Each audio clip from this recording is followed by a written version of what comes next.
স্পটে থেকে যারা এক্সপিরিয়েন্স করে না তারা বোঝে, স্পটে না থেকে মুখে বড় বড় বাক্যি মারা শোভা পায় না। স্পটে যারা থাকে তারা জানে, তারা চোখের সামনে দেখে ঘটনাগুলো কি ঘটে। একটা কন্ট্রোভার্সি আবার উঠে গেছে সোশ্যাল মিডিয়ায় গতকাল রঘু ডাকাতের মালদা ইভেন্ট নিয়ে। আমি দেখলাম অনেকে আলোচনা করছে, চারিদিকে অনেক রিলস, যেখানে দেখতে পাওয়া যাচ্ছে যে একটি বাচ্চাকে সরিয়ে দেওয়া হচ্ছে দেবদার কাছ থেকে। মোমেন্টটা কি ঘটেছিল সেটা না জেনে ব্লেম দিয়ে দেওয়া খুব সোজা না? হ্যালো এভরিওয়ান, আমি পৌশালী, চলে এলাম আরো একটা নতুন ভিডিও নিয়ে। আশা করছি তোমরা সকলে খুব ভালো আছো। এই ভিডিওটা স্পেশালি তৈরি করছি আবারও ওই কারণে, কারণ চোখের সামনে থেকে এক্সপিরিয়েন্স করেছি ঘটনাটা কি ঘটেছিল। এখানে যিনি সরিয়ে দিয়েছিলেন বাচ্চাটাকে, তার দোষ? তার দোষ নয়। এখানে কি বাচ্চাটার দোষ? তারও দোষ নয়। এখানে সেই সকল সদস্যদের দোষ, সেই সকল অর্গানাইজারদের দোষ যারা ওই পরিস্থিতিটাকে সামাল দিতে পারেনি। কিভাবে একের পর এক ছেলে মেয়ে ক্রাউড থেকে লাফ মেরে মেরে স্টেজের উপরে উঠে পড়তে পারে, আমি এটাই বুঝতে পারছি না। হ্যাঁ, আমি জানি দেবদার প্রতি তার ফ্যান্সদের আবেগ আছে, আর আবেগের কাছে কিছু হয় না, আমি এটাও জানি। কিন্তু মানতে হবে তো, ওই মানুষটাও তো একটা মানুষ। দেবদা তো একটা মানুষ। এত জন ছুটে ছুটে গিয়ে কেউ পায়ের মধ্যে পড়ে যাচ্ছে, কেউ গিয়ে জড়িয়ে ধরছে, কেউ এরকম খামচে দিচ্ছে, কেউ মাথার চুল ধরে টেনে দিচ্ছে, এগুলো ঠিক নয়। এগুলো ঠিক নয়। এগুলোকে ফ্যানগিরি বলে না, এগুলোকে বলা হয় ওভার কিছু। ভাই, ফ্যান এরকমও দেখেছি যারা দূর থেকে দাঁড়িয়ে আছে বা একবার একটুখানি ছুঁয়ে দেখার জন্য অনেক চেষ্টা করছে, না পারলে হয়তো মনে আক্ষেপটা নিয়ে চলে যাচ্ছে, কিন্তু তাই বলে আঁচড়ে দিচ্ছে না, খামচে দিচ্ছে না এসে।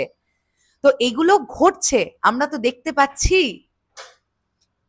যে ভদ্রলোক গতকাল বাচ্চাটিকে সরিয়ে দিয়েছিলেন তিনি কিছু ভুল করেননি, তার কাজ ওটা। দেবদা একজন মেগাস্টার টলিউডের।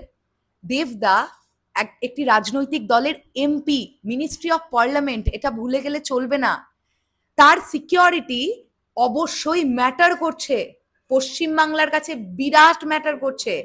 আজকে দেবদার যদি একটা আঁচড় লাগে, সেই দায়ভারটা গিয়ে পড়বে দেবদাকে যারা সংরক্ষণ করে রেখেছে তাদের ওপরে।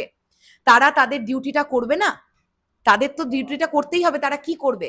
আর আমি একটা জিনিস দেখে আমি বারবার তাজ্জব হয়ে যাই যে ওই রকম ক্রেজের মধ্যে দেবদা কিন্তু সবাইকে বলেন আরে আরে ছেড়ে দাও ছেড়ে দাও, আরে এরকম করো না, কিন্তু ওই মোমেন্টে লোকগুলো কি করবে? যেখান থেকে ক্রাউড লাফ মেরে স্টেজে উঠে যাওয়ার সম্ভাবনা তৈরি হচ্ছে, সেখানে কেন ভলেন্টিয়াররা মোতায়েন নেই যাতে কেউ না উঠে পড়তে পারে স্টেজে? তাহলে আর মঞ্চ আর মাঠ মানে পাবলিকের জায়গা আর সেলিব্রিটিদের জায়গার মধ্যে তফাৎ কি রইলো এটা বলো তো, যদি সবাই উঠে পড়বে লাফ মেরে মেরে। আমি জানি এগুলো হয়, আর দেবদা এগুলোকে অবশ্যই ভালোবেসে এনজয় করেন, কারণ দেবদাও জানেন যে আজকে এই মানুষগুলোর জন্যই তিনি। কিন্তু তার সিকিউরিটিটা তো দেখতে হবে ভাই, কিছু তো করার নেই। দেবদা গতকাল দেবদার পায়ে লেগেছে, আমি একটা ভিডিও পোস্ট করেছি, একটা ছেলে গিয়ে যেভাবে দেবদার পাটাকে জড়িয়ে ধরলো, দেবদা ওখানে হোঁচট খেয়েছেন একটা পাটাতনের ওপরে। তারপরেই দেখবে দেবদা দুটো হাঁটু ধরে একটু এরকম এরকম করে নিলেন, মানুষটার পায়ে লেগেছে। এই মানুষটাকে করতে হবে না পুরো ট্যুর? এতগুলো ট্যুর বাকি এখনো করতে হবে না মানুষটাকে? মানুষটাকে সুস্থ থাকতে হবে না? এই মানুষটার একটা কিছু বিপদ আপদ ঘটে গেলে এই আবেগী ফ্যান্সরা খুব আনন্দ পাবে, তোমরা আনন্দ পাবে যারা এখন ভিডিওটা দেখছো, বা যাদের মনে হয় এক লাফ মেরে স্টেজের উপরে উঠে পড়ি, তোমরা আনন্দিত হবে যদি দেবদা আঘাত পান? যারা দেবদাকে সংরক্ষণ করে রেখেছেন ওটা তাদের ডিউটি, এবং তাদেরকে সেটা করতেই হবে, কিছু করার নেই। রাগ করো আর যাই করো ভাই, ওটা তাদের ডিউটি। আর গভর্নমেন্ট থেকে পাওয়া ডিউটি। তারা চাইলেও তাদের মধ্যে যদি মানবিকতা মনেও হয়, আহারে বাচ্চাটাকে আমি সরাবো না, আমার আমার মনে বাজছে, আমি পারবো না এটা, তাও তাকে সেটা করতে হবে, কারণ ওটা তার ডিউটি। তিনি তার কর্তব্য থেকে সরতে পারবেন না, কারণ তিনি মেগাস্টার দেব এবং এমপি দেবকে সংরক্ষণ করছেন ওখানে। Point to be noted please. Controversy তুলে দিতে চাইলেই অনেক কিছু নিয়ে তুলে দেওয়া যায় ভাই, ফিল্ডে এসে দেখো কি ঘটে।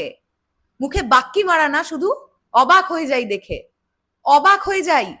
আর সেই মানুষগুলোর কতটা ভালোবাসা দেবদার প্রতি কালকে মালদার ইভেন্টে না গেলে বুঝতে পারতে না। সকাল 10টা থেকে ঠায় মাথায় ছাতা ধরে দাঁড়িয়ে আছে, এমন দূরে দাঁড়িয়ে আছে হয়তো দেবদাকে একটুখানির জন্য দেখতে পাবে। তারা ফ্যান নয়, এমনি এমনি এসে দাঁড়িয়ে আছে, এমনি এমনি এসে রোদের মধ্যে ছাতা ধরে দাঁড়িয়ে আছে? নয় তো, তারাও তো ফ্যান, তারাও তো সিনেমা হলে সিনেমা দেখতে যায়, তারাও তো দেবকেই দেখতে এসেছে। তারা সবাই করছে এরকম লাফ মেরে স্টেজে উঠে পড়ছে?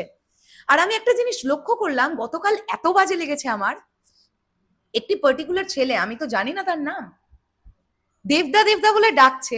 এত চিৎকারের মধ্যে দেবদা যতজনকে পারে কিন্তু সাড়া দেন।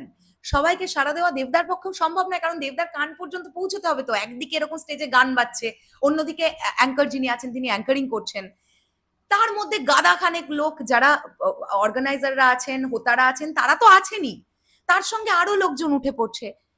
একটি ছেলে, আমি অবাক হয়ে গেলাম, মুখের ভাষা খারাপ করছে। কি ফ্যান ভাই তুমি? আমি যাকে বলছি সে যদি আমার ভিডিওটা দেখে থাকে সে বুঝবে আমি তার সামনেই দাঁড়িয়েছিলাম। ফ্যান হলে আবার সেই ফ্যান ফ্যান মানে যার ফ্যান তুমি তাকে আবার মুখের ভাষা খারাপ করে কথা বলা যায় নাকি? ফালতু ফ্যান। এই ফ্যানের কোনো দাম নেই, এই আবেগের কোনো দাম নেই। ইজ্জত দিতে শেখো আগে, শুধু মুখে আমি দেভিয়ান বললেই হয় না, ঠিক আছে? আমি এটা সবার ক্ষেত্রেই প্রযোজ্য, আর শুধু দেবদার ফ্যানেদের বলে বলছি না, প্রত্যেকের ফ্যানেদের জন্যই বলছি। রেসপেক্ট রাখতে হবে মানুষটার প্রতি। সেই মানুষটাও একটা রক্ত মাংসে গড়া মানুষ, এটা মাথায় রাখতে হবে, তিনি কোনো রোবট নন। যাই হোক, আমি শেষ করলাম ভিডিওটা। গতকাল হ্যাঁ মালদার ইভেন্টটাতে তো একটু একটু ম্যাসাকার কেলেঙ্কারি, একটু তো অবস্থা, একটু হেজা ভেজা অবস্থা হয়েছিল, যেটা বালুরঘাটে হয়নি। ভাল লেগেছে। দেবদা যখন আসবেন, যেটা বারবার করে ভিডিও বানিয়ে বলছিলাম, আমি মালদাকেও সেপারেটলি ভিডিও বানিয়ে বলেছিলাম, আমার আইডিয়া ছিল যেরকম হতে পারে, যে প্লিজ ক্রাউড সামলাবার জন্য ভলেন্টিয়ার প্রচুর পরিমাণ মোতায়েন করুন, ক্রাউড সামাল দিতে হবে। হ্যাঁ, এটা কিছু করার থাকে না, আমি জানি, কিন্তু এটা তো দায়িত্ব নিতে হবে, কারণ দেবদা এসেছেন। তবে হ্যাঁ, মালদার যারা কমিটি মেম্বার্সরা ছিলেন তাদের বিহেভিয়ার খুব ভালো ছিল, এটা নিয়ে কোনো ডাউট নেই। খুব ভালো বিহেভিয়ার তারা প্রত্যেকের সঙ্গে করেছেন, আমাদের সঙ্গেও করেছেন। আমি বিহেভিয়ার নিয়ে কিছু বলছি না, আমি শুধু বলছি আরেকটু অর্গানাইজ হতে পারতো ব্যাপারটা, আরেকটু অর্গানাইজ হলে ব্যাপারটা ভালো হতো। চলো শেষ করলাম ভিডিওটা, আসছি আবার খুব শিগগিরই নতুন কোনো ভিডিও নিয়ে। এখনের জন্যে টাটা।